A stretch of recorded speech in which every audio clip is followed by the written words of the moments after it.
Joining me on this special broadcast is Lieutenant General Satish Dua. He's former Kashmir Corps Commander. He joins us on this broadcast. Also with me is Nirmal Kaur. Nirmal Kaur joins us on this broadcast in just about a moment. But Sushant Sareen also joining me on this broadcast. Sushant Sareen is Senior Fellow at the Observer Research Foundation. Sushant Sareen, your appreciation of the action that's been taken so far against the accused and the suspects? Gaurav, I think so far what is happening is that this entire conspiracy and this entire network is being unraveled. I think... okay, give me a moment, Sushant. I quickly want to cut across and listen into Information and Broadcasting Minister Ashwini Vaishnaw. Of this senseless act of violence and conveys its heartfelt condolences to the bereaved families. The Cabinet prays for the speedy recovery of all those injured and appreciates the prompt efforts of the medical personnel and emergency responders who have been providing care and support to the victims. The Cabinet unequivocally condemns this dastardly and cowardly act that has led to the loss of innocent lives. The Cabinet reiterates India's unwavering commitment to a policy of zero tolerance towards terrorism in all its forms and manifestations. The Cabinet also recorded its appreciation for the statements of solidarity and support from many governments around the world. The Cabinet notes with appreciation the timely and coordinated response of the authorities, security agencies, and citizens who acted with courage and compassion in the face of adversity. Their dedication and sense of duty are deeply commendable. The Cabinet directs that the investigation into the incident be pursued with the utmost urgency and professionalism so that the perpetrators, their collaborators, and their sponsors are identified and brought to justice without delay. The situation continues to be closely monitored at the highest levels of the government. The Cabinet reaffirms the government's steadfast resolve to safeguard the lives and well-being of all Indians, consistent with its enduring commitment to national security and the safety of every citizen. इसका हिंदी प्रारूप भी आपके साथ share किया जाएगा और बाकी दूसरे फैसलों पे आता हूं मैं. आप सबको व्हाट्सएप कर सबको जल्दी आराटाई कर देंगे.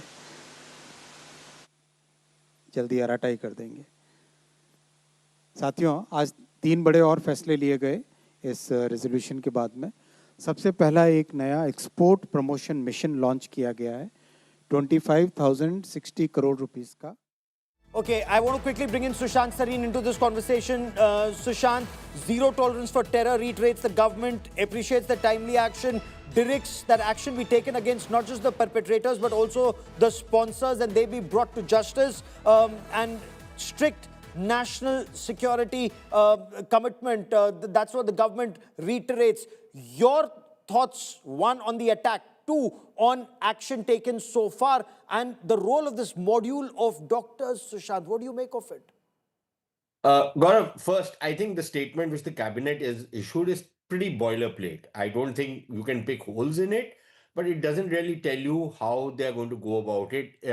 I suppose what you and I are interested in is whether there will be any cross-border action by the government.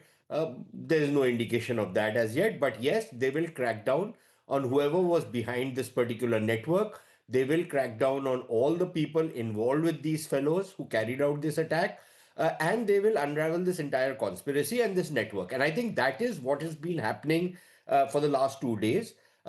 And the speed with which the investigating agencies and the security agencies are working, I think is quite admirable. What they're doing is, layer by layer, they're peeling off this entire conspiracy and unraveling it before us, before our eyes. And they're not leaving any stone unturned. So if you look at the number of people who have been detained, who are being questioned, I think it shows you the seriousness with which this entire issue is being approached. What they will do from here on, I think that is what is going to be extremely important. But as of now, we don't have any indication of how they intend to proceed. So stay with me for a moment. Stay with me. You raised a very pertinent point, and you were asking whether you perceive there would be cross-border action. General Dua, in your appreciation, as of now, yes, we all know that when there's a terror attack in India that's linked to Jaish-e-Mohammed, the strings are being pulled from across. But as of now, are these grounds for counter-terror operations against a radical Islamist terrorist organization like Jaish-e-Mohammed across, or do we clean the house first? Gaurav, I think both things would be in order. Uh, we obviously clean the house. We need to take all measures as has been happening over last 15, 20 days, because how it started in Kashmir, and then how J&K police is coordinated with Haryana police, and how J&K police is coordinated with the UP police to raids all across wherever these clues or trails led them. So that is an ongoing process, and I think they're doing a great job.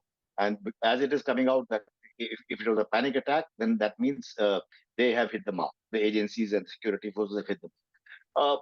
On the other hand, uh, what action should be taken? The Prime Minister has made a speech, and as you also pointed out, he brought out one sentence. He spoke one sentence in English in middle. And that's what Yes. happened after Pahalgam in Madhubani in Bihar. Speaking to our audience in Bihar in Hindi, he suddenly spoke one sentence in English, and that was meant obviously a statement for the global audience.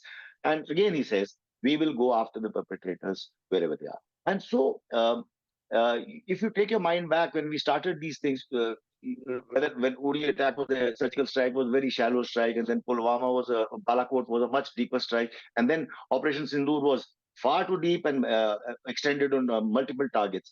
So Yes. there is obviously going to be some proactive action when the Prime Minister speaks like this. What shape it will take is not for us Okay. to guess, because we have to leave that for the leadership of the moment, Fair both enough. military and political, to decide. Nirmal Kaur, as former Director General of Police, your appreciation of the challenge the country faces when it comes to a module of doctors allegedly involved in a massive multi-city terror attack on Indians. And these are Indian doctors. They're from Jammu and Kashmir. They're from Uttar Pradesh. They've benefited and they're the cream of our society considering they're doctors, and yet they're out to bleed us.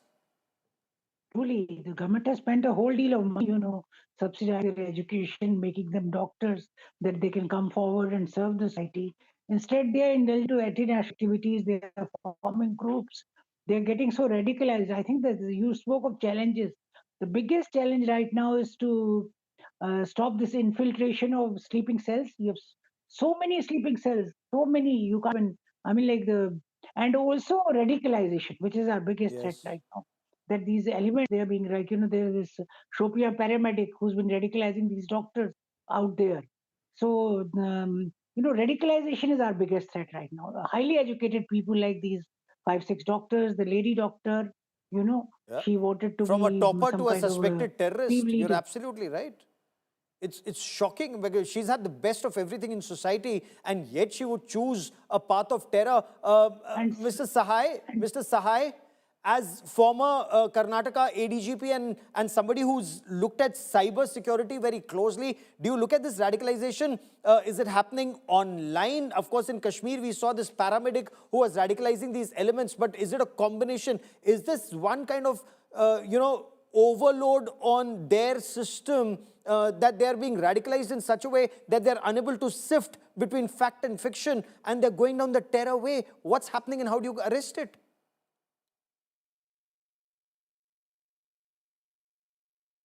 Okay, sir, you'll have to unmute yourself, please. I think the current round of radicalization, as it was in the case of Syria, it is a complete comprehensive sort of a radicalization. And remember those days, there was a correspondent who got into this sort of a cell, and 1 month's complete radicalization process she went through, and that was brought down in a book. So it has a toolkit which has been successful in large parts of the world, and primarily that is also being tried in this country. And if you go by whatever has unraveled so far, I think they were successful in this level of radicalization. Now, where we are failing is there's a huge amount of electronic intelligence and signal intelligence which is coming to us, and we are banking on that on a very big way. But the human resource intelligence on the radicalization part, because it was happening from 2021, 2022. So on the radicalization part, might be the other intelligence is there. But human resource intelligence primarily on organizations or enterprises which are likely to fall in this trap. I think that is somehow, as far as the current understanding goes, that is missing. And they have been moving on this radicalization process after your promulgation, after your repealing of 370. So it was seen that they are lying low, the stone pelting is not happening, and one odd incident, though grave in nature, has happened. But while lying lull, this is the activity which they have been doing, and they have been spreading their tentacles in a very, very surreptitious manner. And the whosoever selected that the doctor should be their weapon and their tool in their war against India through terrorism.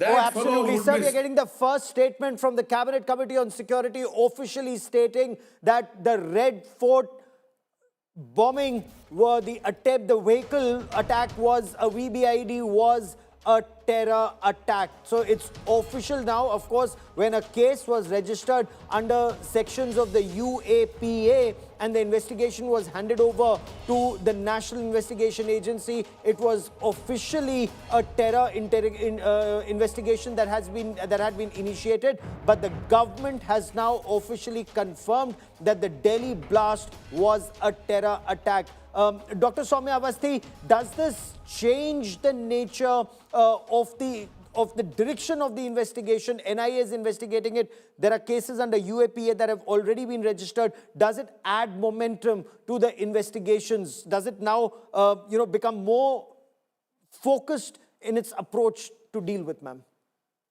Yes, given the fact that UAPA was evoked at that time, it's really clear that any kind of attack on the national symbols, which Red Fort is equivalent to attacking the sovereignty of the nation. And because of that, this act had to be implemented. And now the investigation will actually get expedited. There will be there will be a special court which will be in place, and the suspects will be under remand for 180 days before the charge sheet is filed. So that gives a lot of time for the investigative agencies to move forward with a focused mind. And given the fact that there is a clear indication already, and which was likely in this case more inclined towards Jaish-e-Mohammed because of the women doctor involved.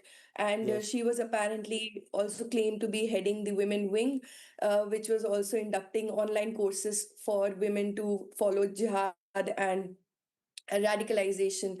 You asked a very important question on radicalization, and I think given the fact that now the social media and the way gaming applications are being used, so radicalization is not limited to universities or madrasas, but it has gone beyond that into the digital world. So it is becoming a big challenge for the nation to counter radicalization. But simultaneously, I think we need to do more. We need to have stronger laws on how the gaming applications as well as the social media platforms are being used for propaganda and for signaling. And so that is where I feel the challenge lies. In Sushant, Sareen into this conversation, because Sushant, Sareen, what I find extremely worrisome in this case is the fact that you have medical doctors, people you and I would go to saying, heal us, look after us. We trust them to nurture us back to health. These are the people who are actually plotting to kill us. I mean, whether it's this group of doctors from Jammu and Kashmir or Uttar Pradesh, or the doctor from Hyderabad who was trying to make some chemical toxin to mix in fruit and vegetables, and in one report that I read, in Prasad, and kill as many innocent people in crowded places. How widespread are the terror tentacles of these doctors? What do you do in such a case? Yeah, Gaurav, no, I don't want to be facetious about this, but the fact of the matter is anybody who wants to kill me, I don't care whether it's a doctor, engineer, an MBA, somebody working in an MNC, I don't care. But the point is that terrorist is a terrorist. Now, this No, particular... but the fact is that a doctor you would trust, an Ajmal Amir Kassab, you'd probably be aware of. You'd stay at an arm's length. A doctor you would go to and say, you're treating me or you're treating my family. I don't think I would have gone to these doctors anyways. But the bottom line is that, look, the fact of the matter remains that, look, you have to understand that there is a climate in which there is a bunch of people who start getting radicalized. In this particular case, it's a bunch of doctors. In another case, it could be a bunch of engineers. Gaurav, there's a question I've often asked people in security services. When 10 or 15, for example, students in a university are sitting down, let's take, for want of a better word, Jamia Millia University or Aligarh Muslim University or one of these universities. Uh, People of a particular persuasion, people of a particular faith, and that could be any faith. What are they talking about? What are the conversations happening between them? What are the things which are agitating them? I know what my kids are discussing. They're discussing pop music, they're discussing jobs, they're discussing, all kinds of new things which are happening. What are other kids discussing? I think we are completely blind to this. As a result, when these things erupt, we are taken by shock. How come very educated people from really rich or well-to-do families who don't need to take to terrorism, why are they doing it? Terrorists are not doing it because they want to make money. Terrorists are doing it because they have been convinced that this is the path forward. This is the path to Jannat. So I think we need to be very careful, and we need to be, very aware of what is this menace that we are dealing with. And unfortunately, despite 40 years of dealing with it, I still don't think we have adequate understanding. Or are we too soft? Are we too unwilling to call a spade, Ms. Nirmal Kaur, and go after these elements? And is this, in your view, ma'am, while it may have been good intelligence and good operations in nabbing these elements before they could carry out that big terror attack, sadly, 8 to 10 people still lost their lives. Is this an intelligence failure if this indoctrination was on from 2021-22 and they still succeeded in carrying out a terror attack in 2025? Is this a failure of intelligence at multiple levels, including what these chaps were talking in their colleges and universities and were being radicalized by that paramedic?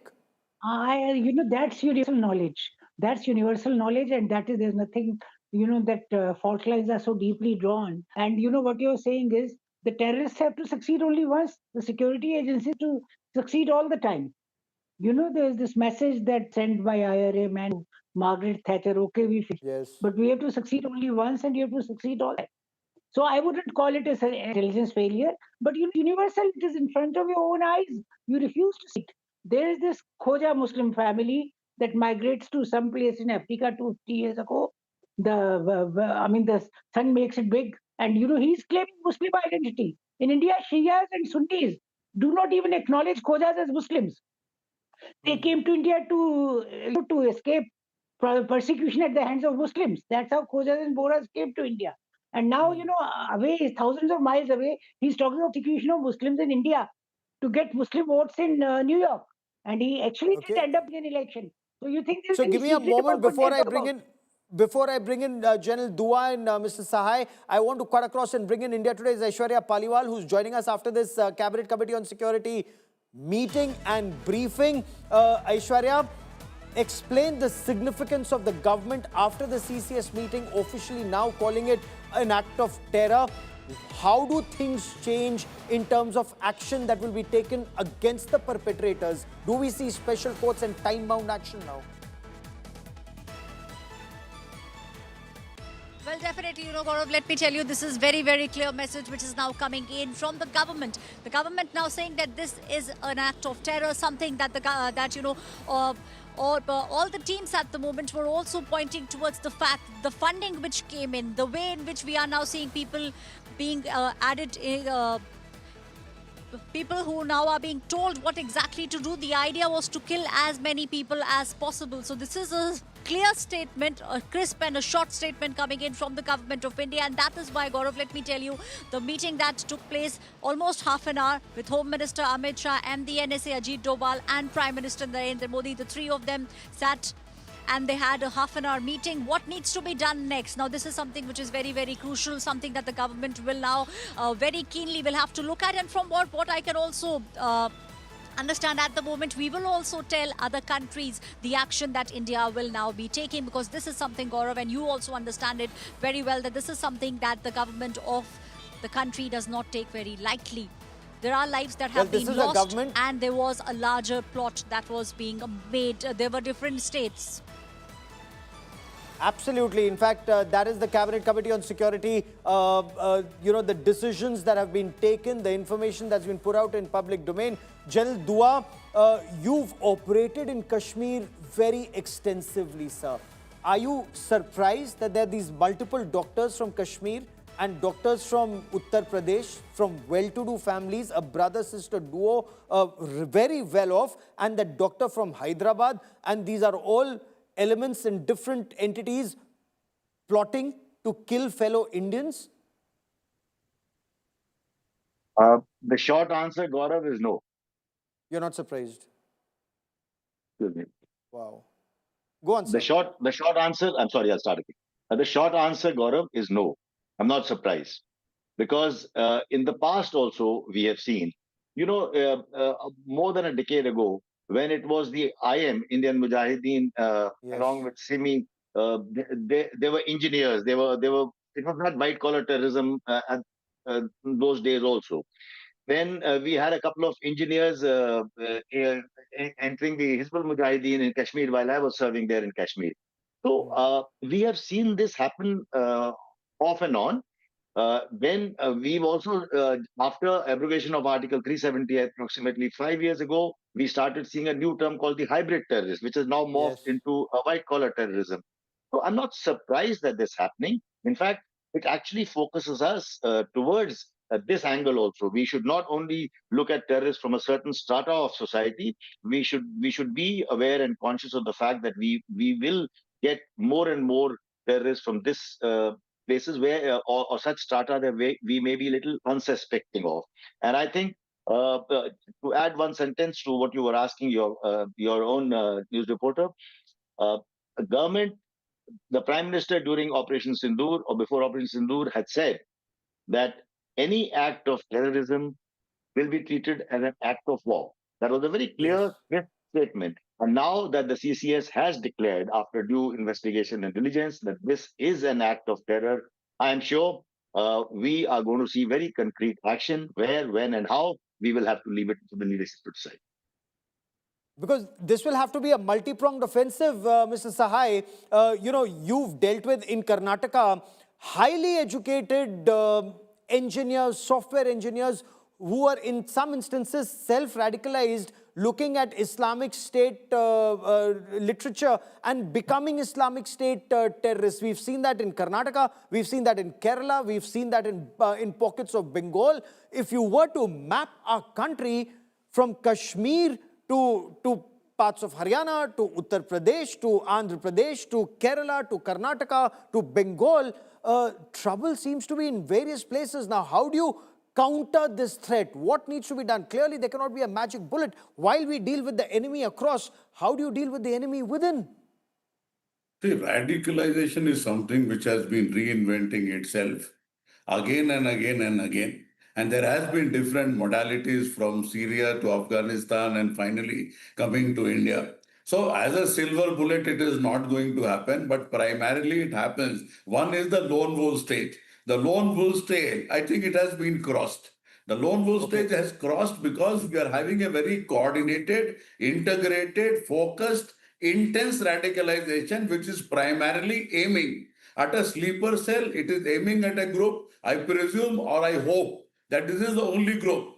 There can be any number of groups. Yes. So the quality of radicalization is supported through social media, through YouTube, and also you have the local handlers. As you have these handlers outside of this country, you have handlers like the Molvi inside India as well. And a paramedic teaching radicalization, it is primarily, if you read Yuval Noah Harari, it is though he talks about the digital world, it is the hacking of the mind, which is the most subversive thing which can happen, which you cannot see on the face of it. Now, at the level of encryption and level of variety of other things which are happening, now it has become very, very difficult to handle because 98% of our interaction today is primarily on the digital channels. So one is radicalization with the instant communication. Added with that, there are physical elements, human resource elements, which are radicalizing on a day-to-day basis. So unless we are able to map, in the current case, with huge amount of investigation and a very, very integrated approach, we have been able to map at least to some level. If we are able to map to this level, the next concentric circles also have to be mapped, and the de-radicalization strategy has to be worked out, and we have to start with at least couple of these cells and spread it around. We have to iterate and find Absolutely. solutions. There are no ready-made solutions. You have to iterate, find solutions for yourself. And this Israel must has be found done for very itself. openly. This must happen across the Yes. length and breadth of our country. If certain elements need to be ostracized, if some elements, Dr. Soumya Avasthi, need to be put in jail, they must be put in jail without fear of favor. And even if there is an enabling ecosystem, and Sushant, Sareen, I'll come to you in a moment on that enabling ecosystem. But Dr. Avasthi, right now, I want to talk about action that we need to take within and action that we need to take beyond. Elements in Pakistan who are radicalizing, elements in Turkey who are radicalizing, the funds flow, that needs to be unraveled, because somewhere down the line, this is India's problem, and there are too many enemies at multiple levels who are working in tandem to bleed us from within. Yeah, so yes, Gaurav, I'll add one more point to why radicalization and doctors you are talking about it.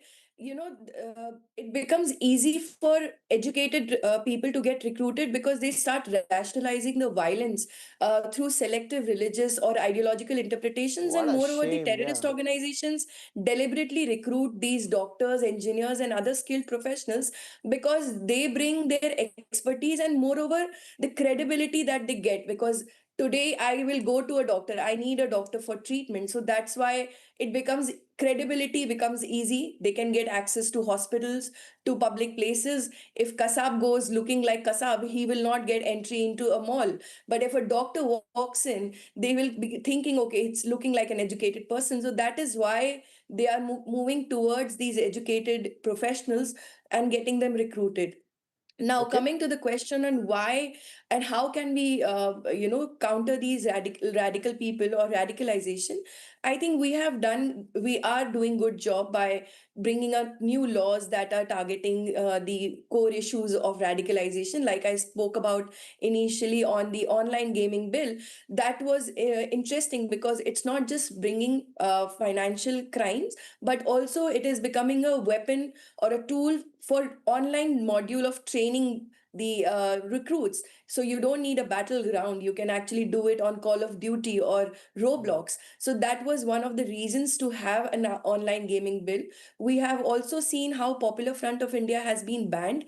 The moot point where I want to really emphasize here is we need to relook at the Societies Act, which was written in 1800s, because Okay. that is what becomes an easy way to re-register themselves. So that's why SIMI has taken the shape of Campus Front of India, because the Society Act is allowing them again and again to rebuild themselves. So Yes. that is something we need to look at. And of course, we need to spend a lot of money on countering these radicalization groups, because you need people from within the community also to come So, forward and Sushant, talk Sareen, about the right religion.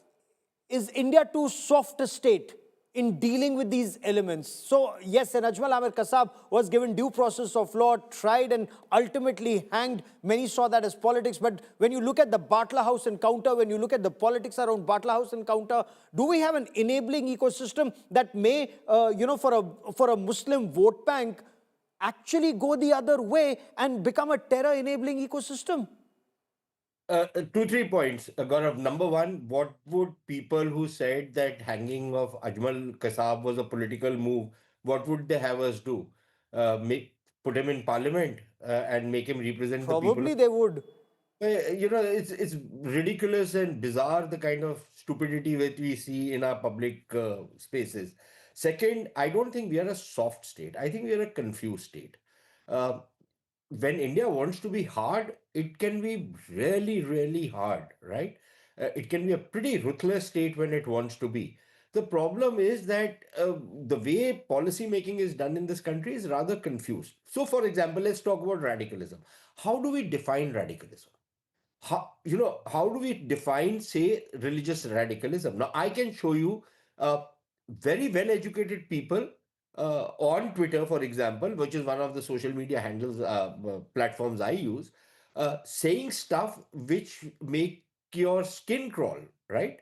Uh, would that fit into the definition of radicalism? If it does, then why is nobody acting against them? Is mere banning them good enough? Something more needs to be done. Does your Yeah. legal system provide you with the kind of latitude you need to crack down? And how do you draw the balance between cracking down on these guys but also allowing freedom of speech? Now, these are very, very serious and very, very sensitive issues which you have to deal with a great degree of sensitivity, because otherwise, if you are going to use a hammer to do this, you have a Yes. Nepal-like situation, right? So, these are things which should have agitated our policymakers 10 years back. Okay.